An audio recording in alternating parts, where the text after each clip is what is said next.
Kyk oor haar eie Afrika ondier, episode 97. Dit reën en dit raas, maar ons lees. Lia Hurter, jy mag nie lag nie, nie nou nie en nie hier nie. Sein Sergio die boodskap met daardie intense amber bruin oë in haar rigting. Maar Lia was lanklaas in haar lewe so dik van die lag, miskien van verligting, en die prentjie is so snaaks. Hulle sê mos, groot gif kom in klein botteltjies en hier sien sy dit self. Lia is klein, maar Sylvie is petit.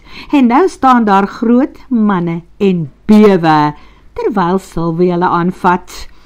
Ek het geweet, dit is die domste en onnodigste ding om te doen. Hulle twee saam in die veld, maar dit is mos my broer, en hy is steeds tradisievas. Dit is wat jy met aanstaande swaars doen.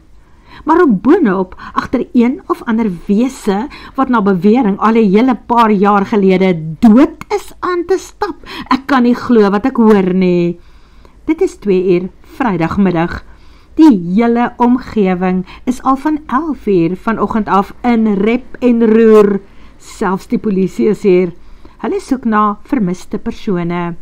John en Jesu het op 'n stadium die hemele beklim met sy mikroligte tuigie en hulle vlieg nou in wye sirkels oor 'n groot gebied.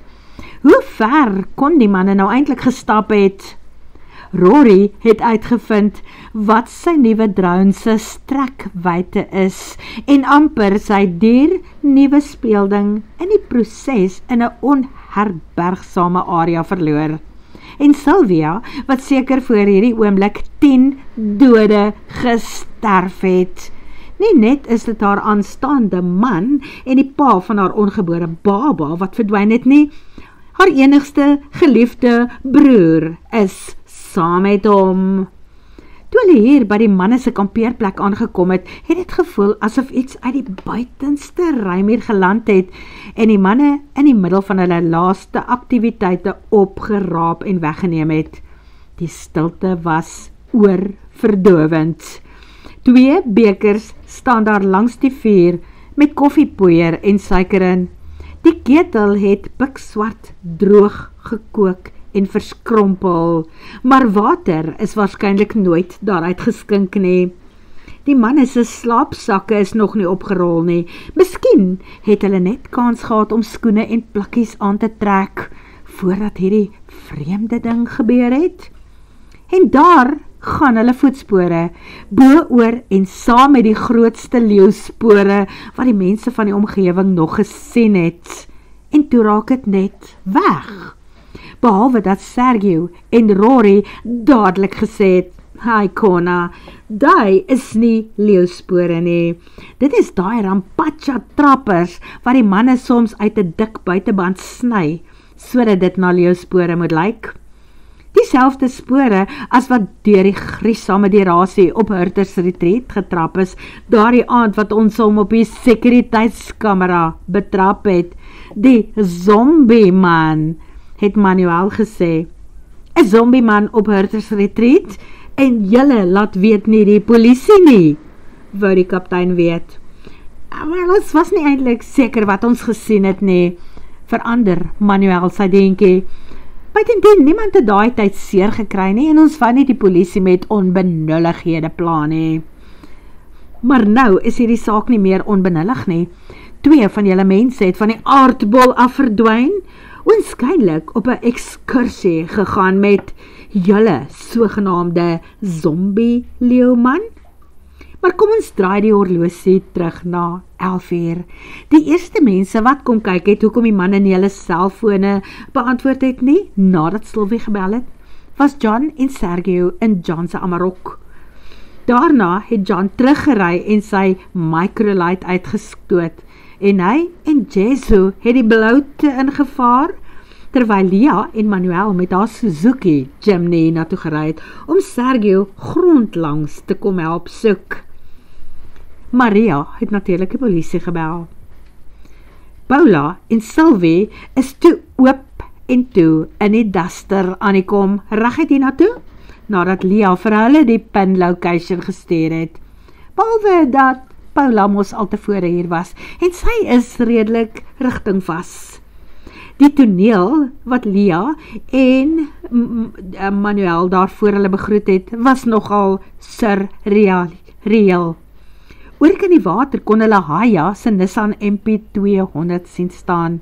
Die klap van sy canopy oop, langsaan 'n oop tent, en op 'n effense hoogte het Sergio langs Rory gestaan, want Rory was die enigste een wat hy in die stadium gebel het.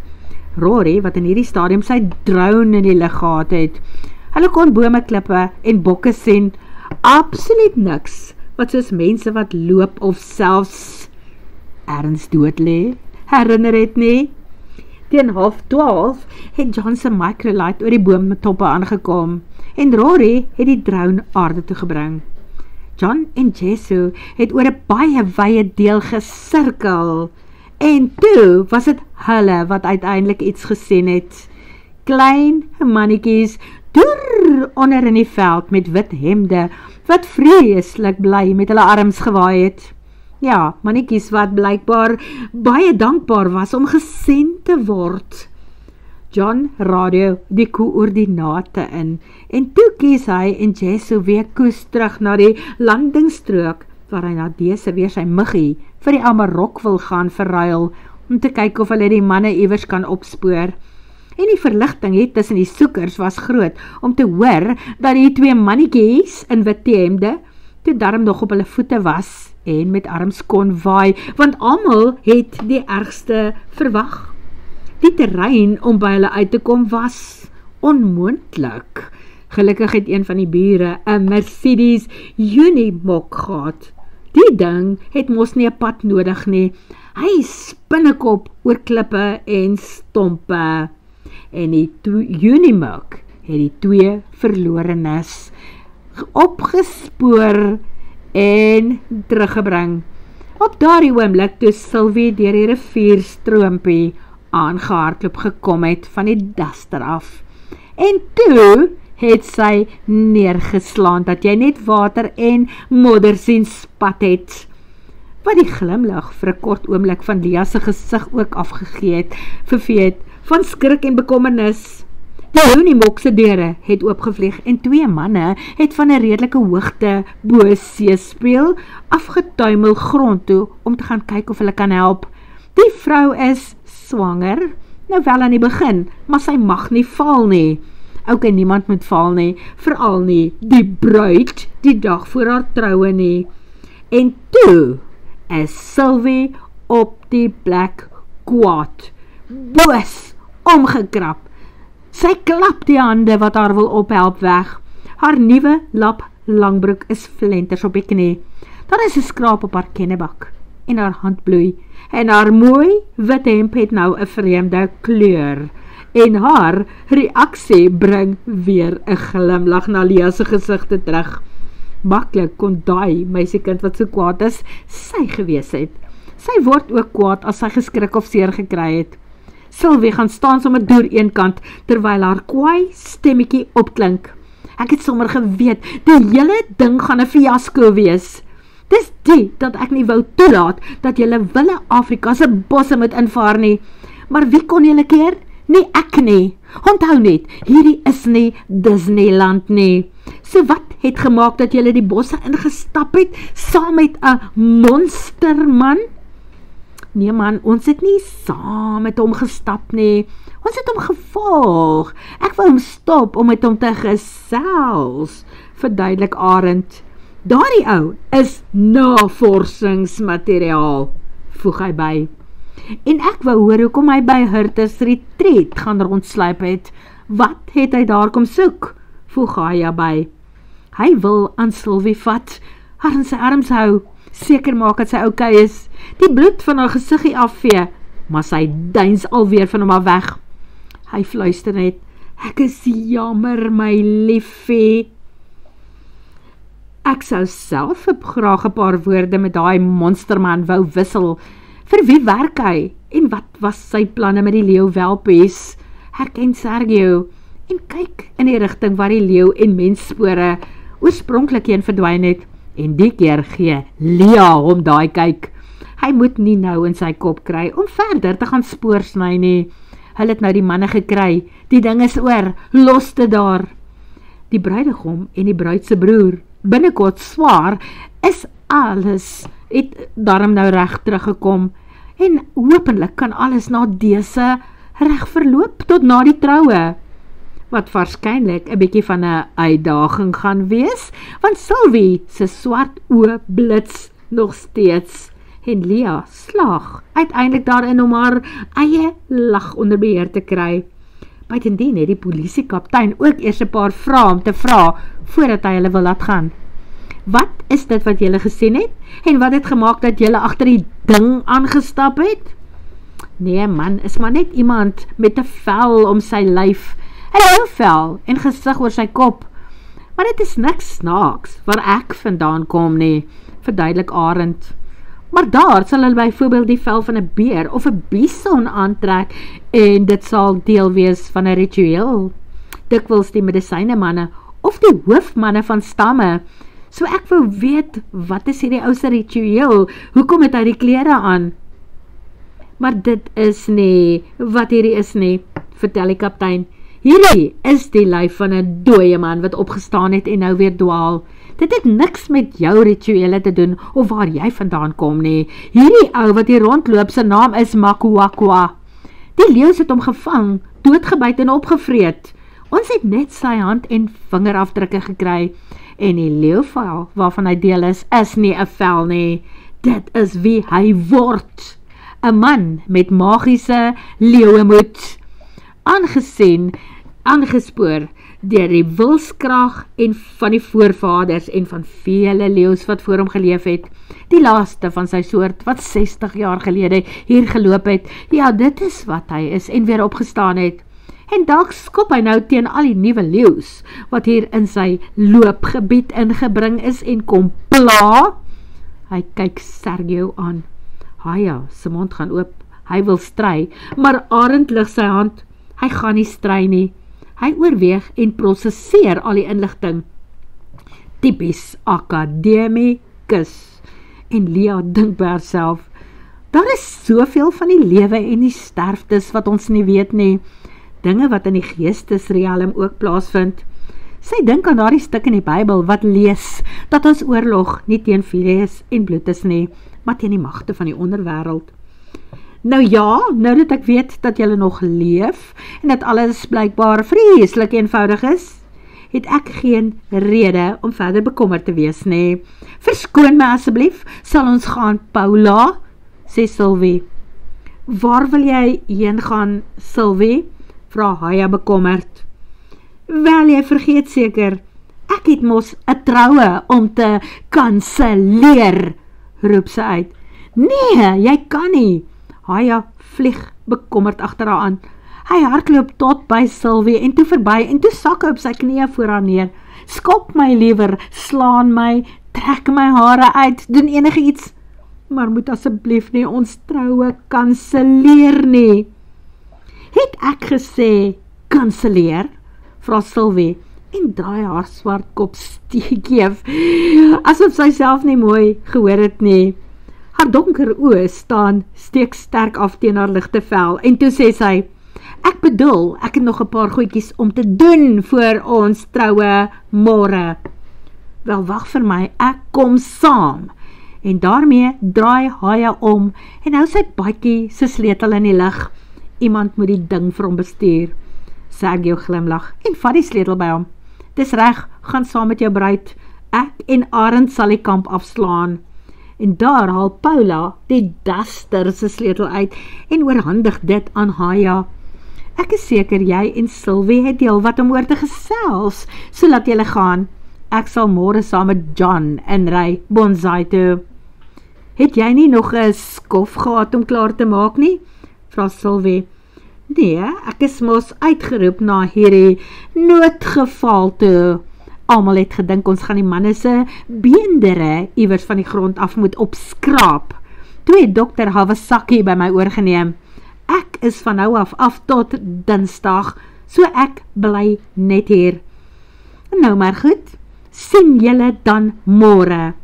Sylvie wag nie vir Haya, wat nou eers weer terugstap om sy rugsak in die tent te gaan haal nie. Sy begin sommer aanstap na die rivier en die stroompie toe, maar hy haal haar by die water in, gooi sy sak oor sy rug en toe tel hy haar in sy arms op, soos 'n bruidegom wat sy bruid oor die drempel dra. Almal hou asem op, gaan hulle weer val, maar Haya se voete trap vas, en toe hy haar ander kant op die grond neersit, gaan sy arms teer om haar, en sy gryp aan hom vas. Verlang staan hulle eers so, voordat hulle na Paula se duster toe stap en wegry. Sergio en Arend slaan die tent af, en pak dit in die bakkie. Lia stap eers saam met die ander deur die waterstroom. Manuel klim by die ander mense in die bakkie, en sy gee haar sleutels vir Jesu. Sekerlik sal hy weet om 'n Suzuki Jimny veilig terug te ry na die plaashuis toe. Ek het nog nie eens kans gehad om te vra nie, sê sy toe hy aansluit en begin ry. Hoe maak die Toyota wat ons vir jou gekoop het, vir die wildsbesigtiging voertuig? Hoe daai ding ry soos 'n droom. En jy weet mos, dis 'n 12 sitplek voertuig, 4 rye. Dink jy nie ons moet môre met hom deurry Bonsai toe vir die troue nie? Dan hoef ons nie met 3 karre hier weg te spring nie. Wel, het kan seker werk, antwoord sy, maar wat van die kleinkies? Hulle is nou eers 2 maande oud. Wat van hulle? Hulle seuns onthou, herinner hy trots. Ons voorvaders het met sulke ouens in ossewaans oor die Lebombo's transport gery. Op daai ouderdom het my oupa al 'n donkie ingebreek in Maputo. Toe, ons da Silvas is van staal aan mekaar geslaan, en die trok is daarom nie heeltemal oop nie. Anna kan voor langs my sit. Dit het 'n seildak bo oor alles, en die winter is daarom byna verby. Dit kan laat aand word in Bonsai, waarsku sy vir oulaas. Het jy nie 'n baadjie nie? Spot hy. Jesu wil sy Toyota wildsbesigtigingsvoertuig duidelik op die lang pad ook toets. Niks en niemand gaan hom keer nie. Hy is van plan om almal te oortuig. Hulle ry met die Toyota. En Lia besluit, die troue is daarom 11 uur môreoggend. Hulle moet dalk maar vroeg môreoggend hier wegspring, veral as Arend eers moet sorg dat hy se MP200 ook veilig in Bonsai aankom. 'n bakkie wat nou met Sergio agter die stuurwiel aan die ander kant langs Lia se Jimny geparkeer word, tot môre. Arend haal sy rugsak agteruit en wil wegstap na sy woonstel, maar Lia en Paula keer hom voor. Nee, jy gaan nêrens heen nie. Ons wil nou eers alles hoor van jou en Haya se avontuur van gister af. Ek het tee gemaak. Kom, julle stap daai kant toe, beduie Maria. Ons gaan binne drink en dan moet hierdie man reg van vooraf vertel. Wanneer hulle in die eetkamer rondom 'n baie groot tafel gaan sit, elkeen met 'n koppie tee in die hand, trek Arend skouers op. Ag, daar's eintlik nie veel om te vertel nie. Dit was asof die man met ons gespeel het. Hy het ons doelbewus deur mekaar gestap. Ek het probeer om die bome te merk in my kop, die son se roete te bepaal, bakens vir myself gekies om na terug te keer.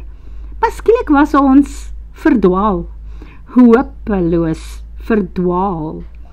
Dit lyk darm nie asof dit 'n skaduwee oor Arend se kuier in Afrika gaan gooi nie. Inteendeel. En toe hoor ek 'n visarend se roep. Familie van die Bald Eagle, herinner hy hulle. En ek kyk op en daar kom John met sy microlight oor die bome aan, waarna die man in die leeuvel net weggeraak het. Duidelik ken hy die omgewing soos die palm van sy hand. En dink jy daar is iets magies of sinister aan die wese wat jy gevolg het? Vra John. Glad nie. Die bietjie wat ek van sy oë agter daardie velmasker gesien het, laat my eerder dink aan iemand met breinskade. Iemand wat nie werklik weet wat hy doen nie. Soms. Arend tel een van Maria se Portugese melktertjies op. Hy proe en sy gesig wys, wow, dit is 'n lekker happie. En Lia besluit, sy hou van Sylvie se broer Arend. Hy's nou wel van 'n totale vreemde kultuur en hy lyk ook vreemd met sy pikswart lang hare en vreemde toue rondom 2 stringe langs sy gesig. En behalwe dat dit duidelik is dat daar tussen daardie swart hare beslis nie 'n banghaar op sy kop is nie, is hy nogal 'n gawe mens. Dit is lekker om hom daar by hulle op die plaas te hê. Na die tee staan Sergio op. Ek moet seker 'n draai by die hospitaal gaan maak. Lia, het jy lus om saam te ry? Sy het ja. Daar is absoluut niks wat sy na 3 op 'n Vrydagmiddag wil aanpak nie. Anna het klaar vir die naweek gaste hulle staanplekke uitgewys en dit voel asof Hurters Retreat op geoliede wiele begin loop. En toe vra Sergio, Arend, het jy gesê jy wil ook 'n draai deur die leeukamp gaan maak? Ry saam met ons, dan gaan wys ek vir jou my werkplek en die sanctuary wat ons daar begin het. Ja, asseblief, ek sou eintlik net eers wou gaan stort en ander klere aantrek. Nou maar goed, jy het 5 minute, spot Sergio en skink vir homself nog 'n koppie tee uit Maria se groot pot. En toe sit hy terug. Hoe oud is Arend? Vra Lia vir Paula toe hy by die stoeptrappe afdrafstap na sy woonstel toe. 45, waarskynlik, antwoord Paula. Ek weet hy so 5 jaar ouer as Sylvie. Interessante man, besluit Maria en begin om koppies bymekaar te maak vir die kombuispersoneel. Baie interessant, bevestig Paula. Mens sou nooit sê dat hy 'n gewone mediese graad ook by Harvard het nie. Hy lyk eerder asof hy die hoof van die Apache span is en op 'n heel ander vlak as die meeste ander mense wat ons ken funksioneer. En ek bedoel nie dat ons gewone aardlinge dom is nie. Daar is net iets anders aan hom. En Sylvie, maar miskien het dit te doen met die feit dat ek so baie van hulle hou. Wel, ek hoop nie te veel nie, spot John. Nee, nie naastenby, soos wat so baie is wat ek van jou hou nie, glimlag sy in sy gesig op. Wanneer Arend 10 minute later terugkom, is dit met 'n selfoon teen die oor. Hy praat met Sylvie. Hy en sy suster is besig om op te maak. Sy is nie meer kwaad nie. Daar is gelukkig uiteindelik weer vrede in Mosambiek. Nie dat dit alles Arend blykbaar te veel geplaat nie. Bloed is mos dikker as water. Hy het geweet sy sussie sal weer goed word vir hom. Terwyl hulle ry, pols Lia hom. Waar is hulle ouers? Oorlede, antwoord Arend. My pa was heel wat ouer as my ma. 'n gesiene lid van die stam waarin ons behoort het. My ma is ongelukkig oorlede met Sylvie se geboorte. Ek was toe 6 jaar oud. My pa het gesorg dat daar studiepolisse vir die 2 van ons was, want hy is ook nie baie jare later daarna self oorlede nie. Ek is jammer, sê Lia. Ek ook, maar dit is maar die verloop van die lewe. Arend trek sy skouers op en glimlag effens. Die lewe is kort. Die dat ek besluit het om hier te bly tot na Sylvie se kleintjies geboorte. Sy het gesê sy wil normaal geboorte skenk en hopelik sal alles reg verloop. Maar dit is net menslik om 'n klein bietjie bekommerd te voel na wat met ons familie het gebeur het. Dis hoekom ek beplan aanvanklik 6 maande, maar as sy nou eers in die begin van haar swangerskap is, sal ek graag wil bly totdat alles verby is. Reg lyk na die tyd. Is dit dalk hoekom Sylvie so intens in daardie rigting belangstel, die verloskunde?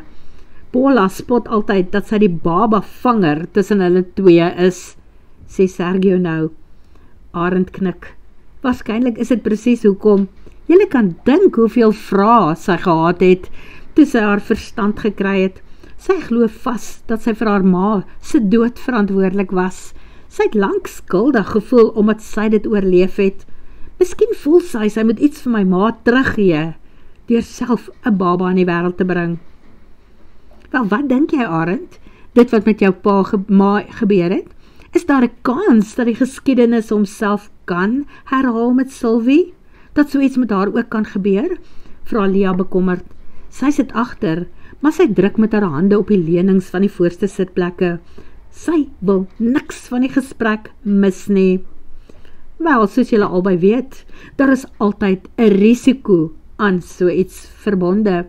Sylvie is baie klein en fyn gebou, soos jy ook, Marlia, maar soos Sergio self waarskynlik weet uit die aard van sy beroep, die natuur gee selde vir 'n vroulike dier 'n kleintjie wat nie deur haar liggaam hanteer kan word nie. Dit is nogal stof tot nadenke, iets om aan te herkou, besef Lia en kyk op na Sergio se gesig in die treespeeltjie daar voor haar. En op daardie oomblik kyk hy self terug na haar en vir 'n oomblik hak hulle oë in mekaar vas. Hulle praat nie en sy wonder wat sy op daardie oomblik op sy gesig lees.